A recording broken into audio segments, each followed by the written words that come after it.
breaking news. We've got Jalen McDaniels and a second round pick on the move to the San Antonio Spurs right now from the Sacramento Kings. And we're going to break it all down here on Spurs Digest with your host, Keenan Warner. Make sure you take a spur of the moment to give every Spurs moment moving forward. But let's get right into it. Obviously, Shams taking over for Woj. Shout out to Shams. Hopefully your Hiroshima bombs, that was terrible. I'm sorry. But hopefully those bombs come in just like the Woj bombs do. Shout out to Woj. You've had a great career, and we love the fact of everything that you've done for the NBA.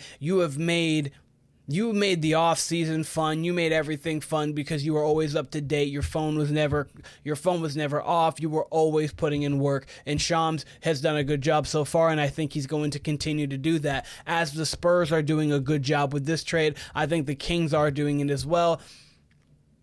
Kings, Jalen McDaniel, second round pick to the San Antonio Spurs, as we heard here, and as we've all seen. The Spurs plan to waive McDaniel, sources say, while the Kings open roster flexibility for a potential addition down the line, maybe in the buyout market, maybe there's a free agent that they need, possibly they could orchestrate a trade if they have something in line, but they just want to make sure that they have a little bit more cap flexibility, especially with the first apron, the second apron, how the luxury tax is such a big thing now. All the millions that you can get matters. Obviously, millions in the NBA sounds much more, it sounds crazy, like, oh, at least you have 10 million here or 7 million here. Obviously, when you just have your regular person making whatever they're making an hour, but doesn't matter. McDaniels averaged 7 points and 3 rebounds over his first 5 seasons in the NBA. Last year was 3.4 points, 1.6 rebounds. Not really much to be desired there for Jalen McDaniels.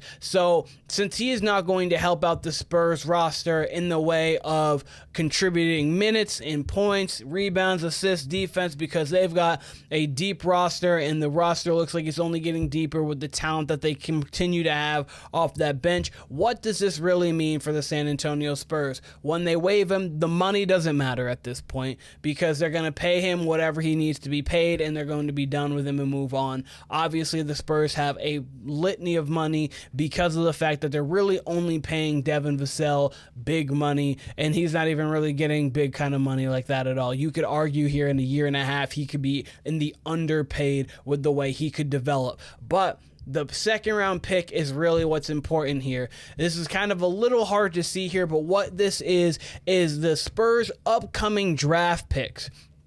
You've got a 2025 picks and then 2026. These are just those 2 years alone. Chicago, top 10 protected. That actually could be a pick they see this year. They might get it in the top 10. They could be at the back half of the lottery, 11, 12, or what.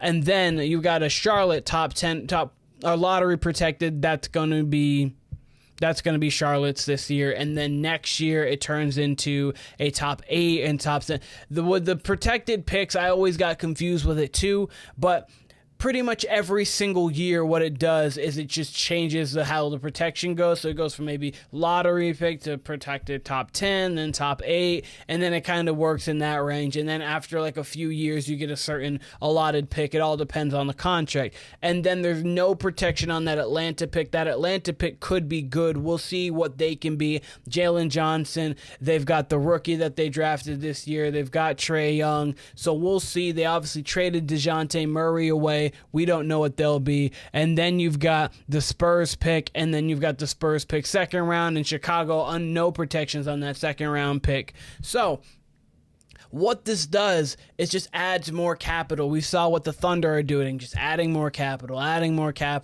And when you're able to do this, you can throw 5 second round picks. Not that's an extreme, but you can throw multiple second round picks in these trades. And when you do that, you can add so much value to the back half of that trade because you can find value in the second round. Not that you're going to find your stars. You can, but you're not going to find your stars. But you can find some decent role players, these quality guys that can come off their bench 6, 7, 8, 9, 10 on the level, on the depth chart. But the Spurs just keep adding picks, and they just keep making things interesting for themselves, and they just keep they keep playing smart because you can never have too much draft capital. And so they don't need the money. The money doesn't really matter to them. The Kings can free up because obviously they got De'Aaron Fox, Domantas Sabonis, DeMar DeRozan, and then Keegan Murray's going to need money here very soon, more money very soon. And they just got more pieces that are going to need money, and they might want to get somebody because they really have made a trade and they feel like they can go all in. They've been to the playoffs before. Last year they got knocked out in the play-in. The year before they got knocked out by Steph Curry's masterpiece 50-piece in Game 7. But that's the Kings. We don't worry about the Kings. The Kings are... They do that over there. This is Spurs Digest, and I think that this is going to be a good move for the San Antonio Spurs. Is it special?